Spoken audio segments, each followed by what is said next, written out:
Olá, pessoal! Aqui estou eu de volta, a professora Windes Brazão Ferreira, PhD. Hoje nós estamos concluindo a série Metodologia da Pesquisa Qualitativa no canal Science. E o tema de hoje é especificamente Metodologia da Pesquisa Estudo de Caso. Vamos ver se, conhecendo todas essas metodologias que eu apresentei ao longo dessas 6 semanas, você vai ter condições ou estar em melhor posição para decidir a metodologia que você vai utilizar na sua pesquisa de mestrado ou de doutorado, ok? Se você ainda não se inscreveu no canal e gostar do meu vídeo, não se esqueça de se inscrever, clicar na notificação e curtir, ok? Até já!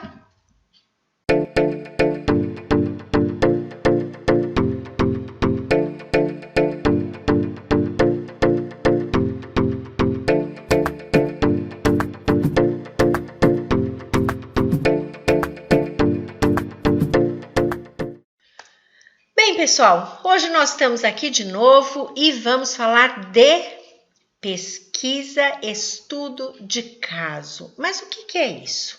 Essa é uma metodologia de pesquisa que é aplicada ao que é chamado de uma unidade de estudo. Não é um caso, não é uma pessoa, não é uma escola, não é uma organização. Por sinal, na psicologia é utilizado a pesquisa ou o trabalho de estudo de caso clínico, que no caso é um caso, uma pessoa com algum tipo de patologia, algum tipo de condição psicológica que demanda um aprofundamento, um estudo de grupo e por aí vai. Mas no caso de metodologia de pesquisa, quando a gente fala de pesquisa, estudo de caso, a gente está estudando um caso que seria uma unidade de estudo ou um fenômeno, que pode ser um fenômeno social, um fenômeno antropológico, um fenômeno educacional, não importa. No meu caso, eu utilizei a pesquisa, estudo de caso, para uma tese de doutorado. Qual que era a minha unidade de estudo? Era exclusão nas escolas. Então, veja que interessante. Eu trabalhei em uma escola, ou seja, todo o processo de coleta de dados no campo se deu em uma escola, mas eu olhei para todas as possibilidades de processos que na tese eu denominei de exclusionários, situações em que se manifestavam processos de exclusão dos estudantes, no caso. Esse tipo de metodologia de pesquisa, ela é participante no sentido de que você está no contexto, mas ela não é participante ou não deve ser participante na medida em que estar no campo demanda um trabalho intenso da sua parte como pesquisador ou pesquisadora, porque você precisa estar ligado no evento.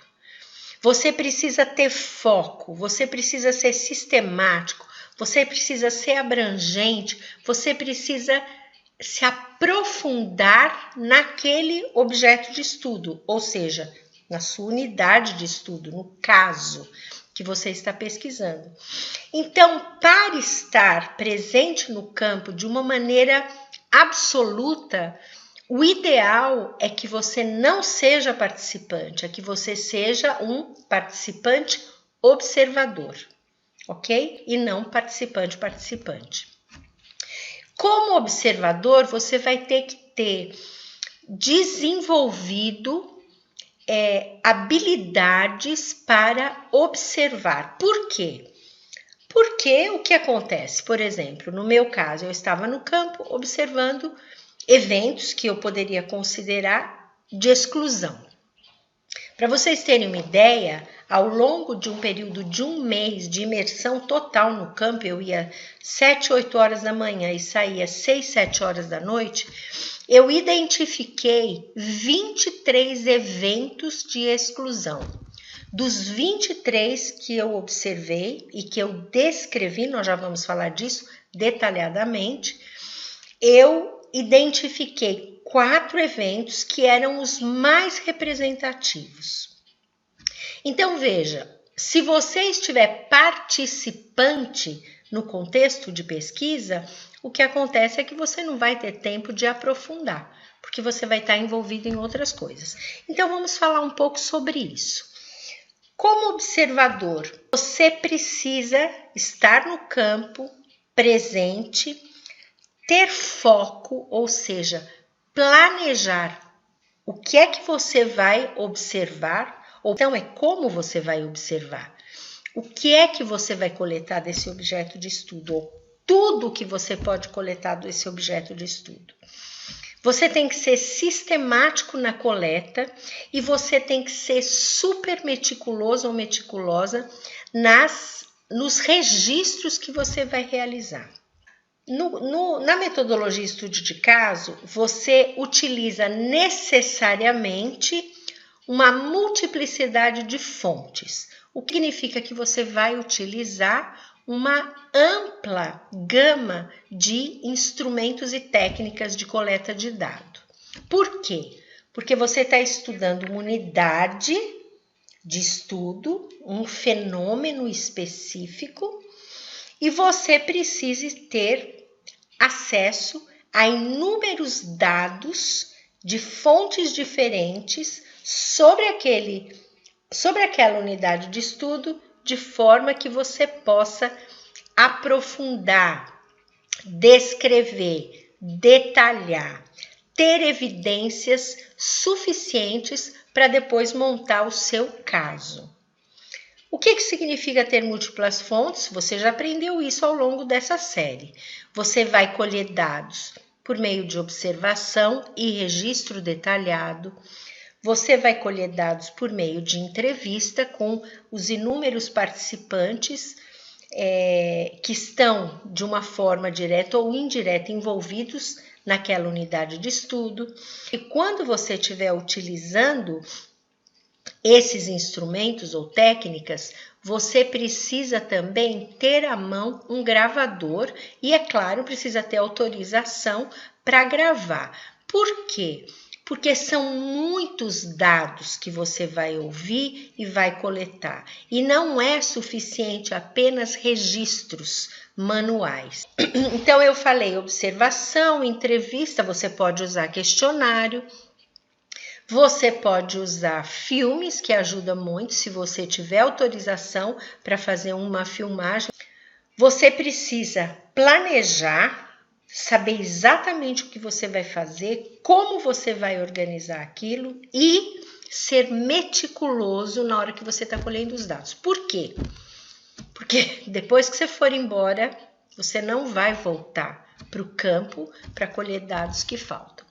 Você já sacou que esse é um tipo de pesquisa que vai demandar de você uma imersão no campo. Nem pense em fazer uma pesquisa, estudo de caso, que você vá uma vez por semana na organização, na instituição, na rua, não importa, no shopping center.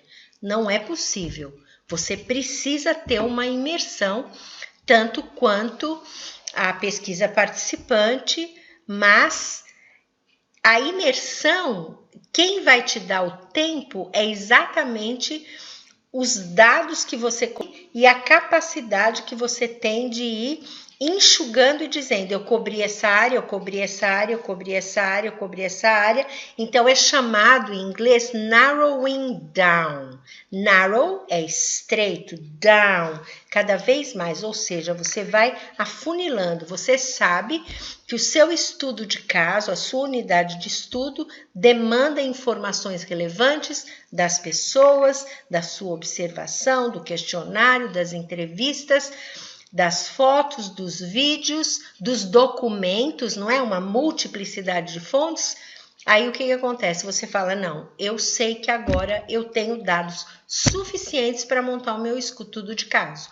Então, naquele momento, você está liberado e você pode fechar a sua coleta de dados do campo e ir embora. Bom, então, uma vez que você tem essa multiplicidade de dados, você vai começar a cruzar os dados. Isso é uma outra série que é sobre organização e análise dos dados.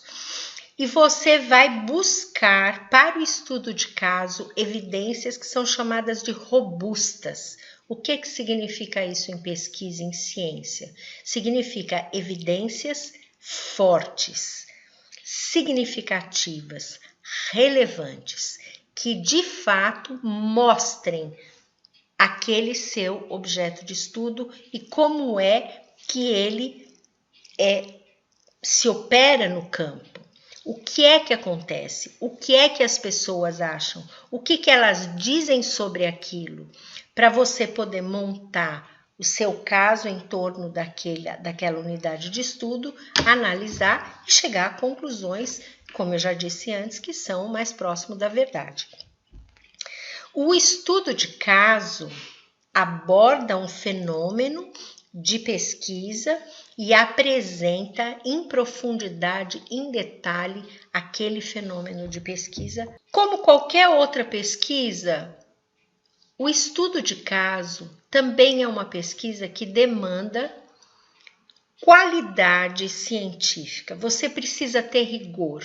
Como pesquisador, nesse caso, eu garanto para você, você não pode ter preguiça, entre aspas, de trabalhar com os dados, porque a quantidade de dados que você colhe no estudo de caso é imensa. E para isso, você precisa se organizar. Então, para finalizar, eu gostaria de dizer, se você decidir escolher o estudo de caso para sua pesquisa, você deve fazer um estudo piloto. É a melhor forma de você organizar o seu planejamento de coleta de dados no campo, ok? Eu espero que com este último vídeo você tenha tido a oportunidade de conhecer uma variedade de metodologia e que você procure definir claramente uma metodologia. Não é pelo que você gostou ou achou interessante, é a metodologia que se aplica ao seu problema de pesquisa, ao seu objeto de estudo. Espero que você tenha gostado do vídeo. Se você não se inscreveu, se inscreva, clique na notificação e, claro, dê um like se você achar que é um caso. E o mais importante de tudo, mande para mim sugestões, perguntas, dúvidas, porque eu respondo para você diretamente, ok? Namastê!